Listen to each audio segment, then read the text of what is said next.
ಆತ್ಮೀಯ ಬಂಧುಗಳೇ, ಶ್ರೀಮದ್ ಭಾಗವತಂ ಸ್ಕಂದ 3 ಭಾಗ 2 ಅಧ್ಯಾಯ 24 ಕರ್ದಮ ಮುನಿಗಳ ವೈರಾಗ್ಯ. ಇದರಿಂದ ಇವತ್ತು 33ನೇ ಶ್ಲೋಕವನ್ನ ತಿಳ್ಕೊಳ್ಳೋಣ. ಶ್ಲೋಕ 33. ಪರಂ ಪ್ರಧಾನಂ ಪುರುಷಂ ಮಹಾಂತಂ ಕಾಲಂ ಕವಿಂ ತ್ರಿವೃತಂ ಲೋಕಪಾಲಂ ಆತ್ಮಾನುಭೂತ್ಯಾನುಗತ ಪ್ರಪಂಚಂ ಸ್ವಚ್ಛಂದ ಶಕ್ತಿಂ ಕಪಿಲಂ ಪ್ರಪದ್ಯೆ.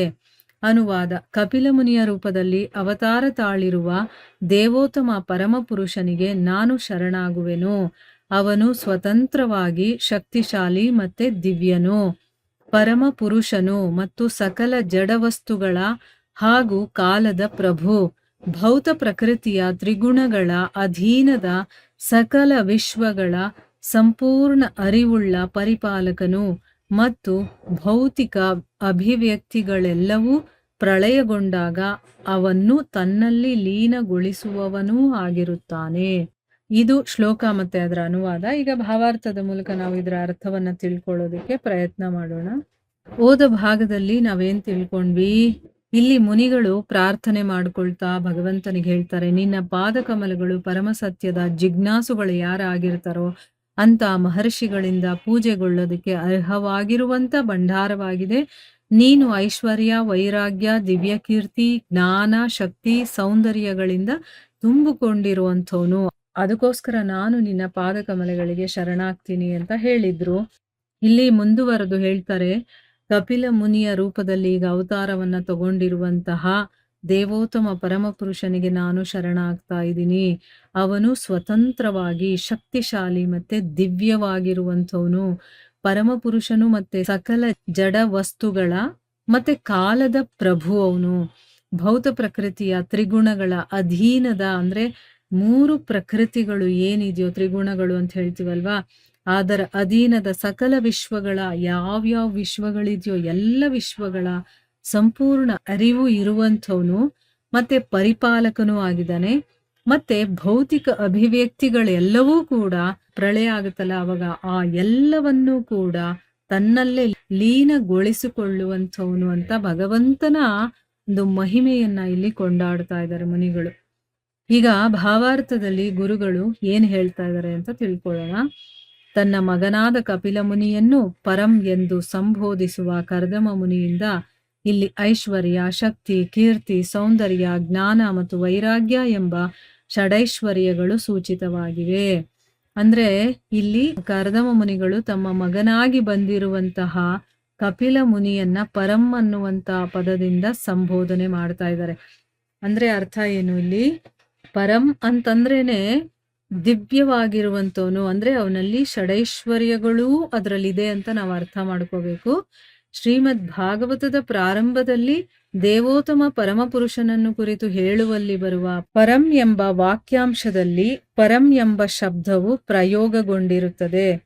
ಅಂದ್ರೆ ಇಲ್ಲಿ ಶ್ರೀಮದ್ ಭಾಗವತದ ಪ್ರಾರಂಭದಲ್ಲಿ ನಾವು ಓದುವಂತ ಶ್ಲೋಕದಲ್ಲಿ ಬರುತ್ತಿದ್ದು ಪರಂ ಸತ್ಯಂ ಅನ್ನುವಂತ ವಾಕ್ಯ ಬರುತ್ತಲ್ಲ, ಅದರಲ್ಲಿ ಪರಂ ಅನ್ನುವಂತಹ ಶಬ್ದ ಪ್ರಯೋಗವಾಗಿದೆ. ಅಂದ್ರೆ ಪರಮ ಪುರುಷನನ್ನ ಕುರಿತು ಹೇಳುವಾಗ ಪರಂ ಅನ್ನುವಂತಹ ಶಬ್ದದ ಪ್ರಯೋಗವನ್ನ ಮಾಡಿದ್ದಾರೆ. ಪರಂ ಎಂಬುದು ಅದರ ಮುಂದಿನ ಶಬ್ದವಾಗಿರುವ ಪ್ರಧಾನಂ ಎಂಬುದರಿಂದ ಮತ್ತಷ್ಟು ವಿವರಣೆಗೊಂಡಿದೆ. ಅಂದ್ರೆ ಮುಖ್ಯ, ಆದಿ, ಪ್ರತಿಯೊಂದಕ್ಕೂ ಮೂಲವಾದವನು, ಸರ್ವ ಕಾರಣ ಕಾರಣಂ, ಎಲ್ಲ ಕಾರಣಗಳಿಗೂ ಕಾರಣವಾದವನು ಎಂದು ಅರ್ಥವಾಗುವುದು.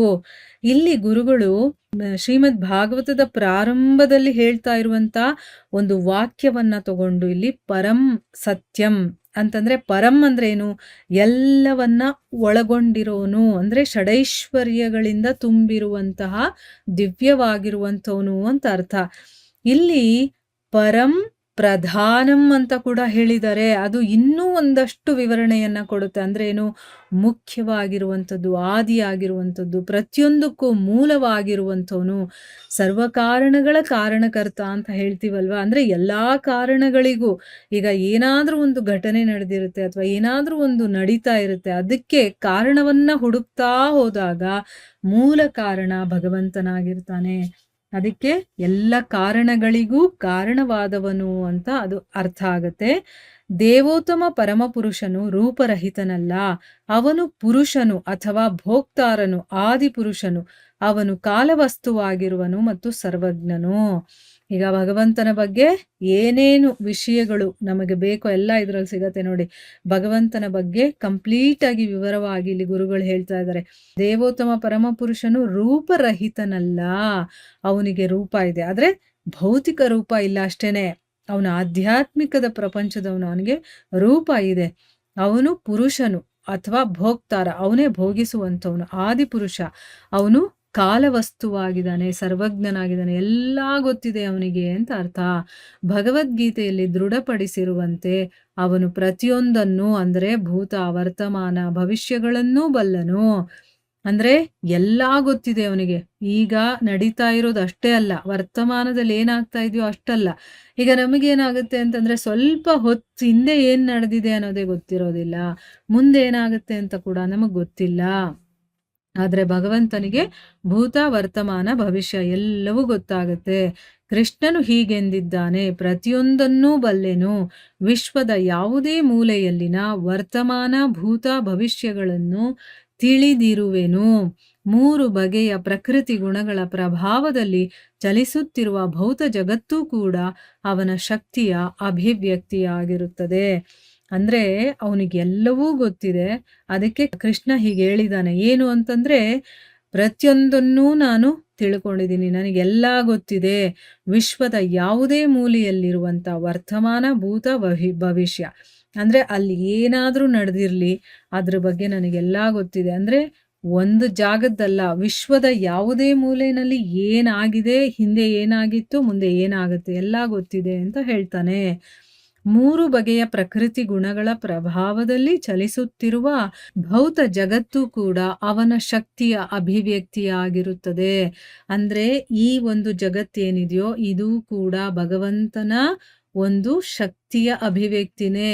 3 ಬಗೆಯ ಪ್ರಕೃತಿ ಗುಣಗಳ ಪ್ರಭಾವದಲ್ಲಿ ಈ ಭೌತ ಜಗತ್ತು ಚಲಿಸ್ತಾ ಇರೋದು, ಅದು ಕೂಡ ಭಗವಂತನ ಶಕ್ತಿನೇ, ಬೇರೆ ಯಾರದೋ ಶಕ್ತಿ ಅಲ್ಲ ಇದು. ಪರಾಸ್ಯ ಶಕ್ತಿರ್ ವಿವಿಧೈವ ಶ್ರೂಯತೆ, ಅಂದರೆ ನಾವು ಕಾಣುವ ಪ್ರತಿಯೊಂದು ಅವನ ಶಕ್ತಿಗಳ ಆಂತರಿಕ ಕ್ರಿಯೆಯಾಗಿದೆ. ಶ್ವೇತಾಶ್ವತರ ಉಪನಿಷತ್ತಲ್ಲಿ ಹೇಳಿರುವಂತ ಮಾತು ಏನು, ಪರಾಸ್ಯ ಶಕ್ತಿರ್ ವಿವಿಧೈವ ಶ್ರೂಯತೆ ಅಂತ. ಅಂದ್ರೆ ಏನು, ನಾವು ಏನೇನ್ ನೋಡ್ತಾ ಇದೀವೋ ಎಲ್ಲವೂ ಕೂಡ ಅವನ ಶಕ್ತಿಗಳ ಒಂದು ಆಂತರಿಕ ಕ್ರಿಯೆ ಅಂತ ಹೇಳಿದ್ದಾರೆ. ಪರಸ್ಯ ಬ್ರಹ್ಮಣ ಶಕ್ತಿಸ್ತಥೇದಮಖಿಲಂ ಜಗತ್, ಇದು ವಿಷ್ಣು ಪುರಾಣದಲ್ಲಿ ಬರುವಂತ ಮಾತು. ನಾವು ನೋಡ್ತಾ ಇರೋದು ಎಲ್ಲವೂ ಕೂಡ ಭೌತ ಪ್ರಕೃತಿಯ ಗುಣಗಳ ಅನ್ಯೋನ್ಯ ಕ್ರಿಯೆಗಳು. ಅಂತಂದ್ರೆ ಏನು, ಒಂದಕ್ಕೊಂದು ಅದು ಸೇರ್ಕೊಂಡು ಮಾಡ್ತಾ ಇದೆಯಲ್ಲ ಕೆಲಸಗಳು, ಅದು. ಆದ್ರೆ ವಾಸ್ತವವಾಗಿ ಅದೆಲ್ಲವೂ ಕೂಡ ಭಗವಂತನ ಶಕ್ತಿಯ ಅನ್ಯೋನ್ಯ ಕ್ರಿಯೆಗಳಾಗಿರುತ್ತೆ. ನಮಗೆ ನೋಡೋದಕ್ಕದು ಈ ಗುಣಗಳು ತಮ್ಮಲ್ಲಿ ತಾವು ಈ ಕೆಲಸಗಳನ್ನ ಮಾಡ್ತಾ ಇದ್ದಾವೆ ಅಂತ, ಆದ್ರೆ ಇದೆಲ್ಲವೂ ಕೂಡ ಭಗವಂತನ ಶಕ್ತಿಯ ಕ್ರಿಯೆಗಳೇ ಆಗಿರೋದು. ಲೋಕಪಾಲಂ, ವಾಸ್ತವಿಕವಾಗಿ ಭಗವಂತ ಸಕಲ ಜೀವಿಗಳ ಪಾಲಕನಾಗಿದ್ದಾನೆ, ಅದಕ್ಕೆ ಅಲ್ಲಿ ಲೋಕಪಾಲಂ ಅಂತ ಹೇಳಿರೋದು. ಇನ್ನ ನಿತ್ಯೋ ನಿತ್ಯಾನಾಂ ಅಂದ್ರೆ ಏನು, ಸಕಲ ಜೀವಿಗಳಿಗೆ ಅವನೇ ಮುಖ್ಯನಾಗಿರುವಂಥವನು, ಅವನೇ ಏಕೈಕನು. ಆದ್ರೆ ಅನೇಕ ಜೀವಿಗಳನ್ನ ಅವನು ಪೋಷಣೆ ಮಾಡ್ತಾನೆ. ಅವನು ಒಬ್ಬನೇ ಆಗಿದ್ರು ಕೂಡ ಎಲ್ಲರನ್ನ ಪೋಷಿಸುವಂಥವನು ಅವನೇ ಆಗಿದ್ದಾನೆ. ಇದೆಲ್ಲ ನಡೀತಾ ಇರೋದು ಭಗವಂತನಿಂದಾನೆ, ಅವನೇ ಎಲ್ಲರ ಪೋಷಣೆಯನ್ನು ಮಾಡೋದು. ಆಮೇಲೆ ಅವನಿಗೆ ಎಲ್ಲರ ಭೂತ, ಭವಿಷ್ಯ ಮತ್ತೆ ವರ್ತಮಾನ ಎಲ್ಲ ಗೊತ್ತಿರುತ್ತೆ, ಯಾರಿಗೂ ಬೇರೆ ಇನ್ಯಾರಿಗೂ ಗೊತ್ತಿರೋದಿಲ್ಲ. ನೋಡಿ, ಇದೆಲ್ಲ ಭಗವದ್ಗೀತೆನಲ್ಲಿ ಬರುವಂತ ವಿಷಯಗಳು. ಭಗವದ್ಗೀತೆನ ನಾವು ಅದಕ್ಕೆ ಅರ್ಥ ಮಾಡ್ಕೊಳ್ಳೋ ಪ್ರಯತ್ನ ಮಾಡಬೇಕು. ಅಲ್ಲಿ ಬಂದಿರೋದೆಲ್ಲ ಇಲ್ಲಿ ಹೇಳ್ತಾ ಇದ್ದಾರೆ. ದೇವರು ಇತರ ಎಲ್ಲ ಜೀವಿಗಳನ್ನು ಪೋಷಿಸುವನು, ಆದರೆ ದೇವರನ್ನು ಯಾವನೂ ಪೋಷಿಸಲಾರನು, ಅದು ಅವನ ಸ್ವಚ್ಛಂದ ಶಕ್ತಿಯಾಗಿರುತ್ತದೆ. ಅವನು ಬೇರೆಯವರನ್ನು ಅವಲಂಬಿಸಿರುವುದಿಲ್ಲ. ಯಾವನಾದರೊಬ್ಬನು ತನ್ನನ್ನು ಸ್ವತಂತ್ರನೆಂದು ಕರೆದುಕೊಳ್ಳಬಹುದು, ಆದರೆ ಅವನು ತನ್ನ ಮೇಲಿನವನನ್ನು ಇನ್ನೂ ಅವಲಂಬಿಸಿರುತ್ತಾನೆ. ದೇವೋತ್ತಮ ಪುರುಷನು ಪರಾತ್ಪರನಾಗಿದ್ದಾನೆ, ಅವನಿಗಿಂತ ಮೇಲಿನವನು ಅಥವಾ ಅವನ ಸಮಾನನು ಯಾವನೊಬ್ಬನೂ ಇಲ್ಲ. ನೋಡಿ ಇಲ್ಲೇನ್ ಹೇಳ್ತಾ ಇದ್ದಾರೆ ಅಂತಂದ್ರೆ, ಎಲ್ಲಾ ಜೀವಿಗಳನ್ನ ಪೋಷಿಸುವಂಥವನು ಭಗವಂತ. ಅವನು ಎಲ್ಲ ಜೀವಿಗಳನ್ನ ಪೋಷಣೆ ಮಾಡ್ತಾನೆ. ಆದ್ರೆ ದೇವರನ್ನ ಯಾರು ಪೋಷಣೆ ಮಾಡೋದಕ್ ಸಾಧ್ಯ ಇಲ್ಲ. ಇದು ಅವನ ಸ್ವಚ್ಛಂದ ಶಕ್ತಿ ಅಂತ ಹೇಳಿದ್ದಾರೆ. ಅಂದ್ರೆ ಅವನು ಬೇರೆಯವರನ್ನ ಅವಲಂಬಿಸಿರೋದಿಲ್ಲ. ಆದ್ರೆ ಬೇರೆಯವರು ಅವನ ಮೇಲೆ ಅವಲಂಬಿತರಾಗಿರ್ತಾರೆ. ಈಗ ಯಾರಾದ್ರೂ ನಾನು ಸ್ವತಂತ್ರ ಅಪ್ಪ, ನಾನ್ ಯಾರ ಮೇಲೂ ಡಿಪೆಂಡ್ ಆಗಿಲ್ಲ ಅಂತ ಹೇಳ್ಕೋಬಹುದು. ನಾನ್ ಸ್ವತಂತ್ರ ಅಂತ ಹೇಳ್ಕೋಬಹುದು. ಆದ್ರೆ ಅವನಿಗಿಂತ ಮೇಲಿನವನೊಬ್ಬ ಇರ್ತಾನಲ್ಲ, ಅವನಿಗವನು ಅವಲಂಬಿತನಾಗೇ ಇರ್ತಾನೆ.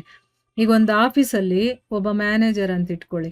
ಅವನು ನಾನು ಸ್ವತಂತ್ರನಾಗಿದ್ದೀನಿ, ನಾನು ಯಾರ ಮೇಲೂ ಡಿಪೆಂಡ್ ಆಗಿಲ್ಲ ಅಂತ ಅವ್ನು ಹೇಳ್ಬೋದು. ಆದ್ರೆ ಮ್ಯಾನೇಜರ್ಗಿಂತ ದೊಡ್ಡವರು ಒಬ್ರು ಇದ್ದೇ ಇರ್ತಾರಲ್ವಾ ಆ ಕುರ್ಸಿನಲ್ಲಿ, ಅವ್ರಿಗೆ ಇವರು ಅವಲಂಬಿತರಾಗೇ ಆಗಿರ್ತಾರೆ ಅನ್ನೋದು ಸತ್ಯ ಅಲ್ವಾ? ಆ ರೀತಿ. ಆದ್ರೆ ಭಗವಂತ ಪರಾತ್ಪರನಾಗಿದ್ದಾನೆ.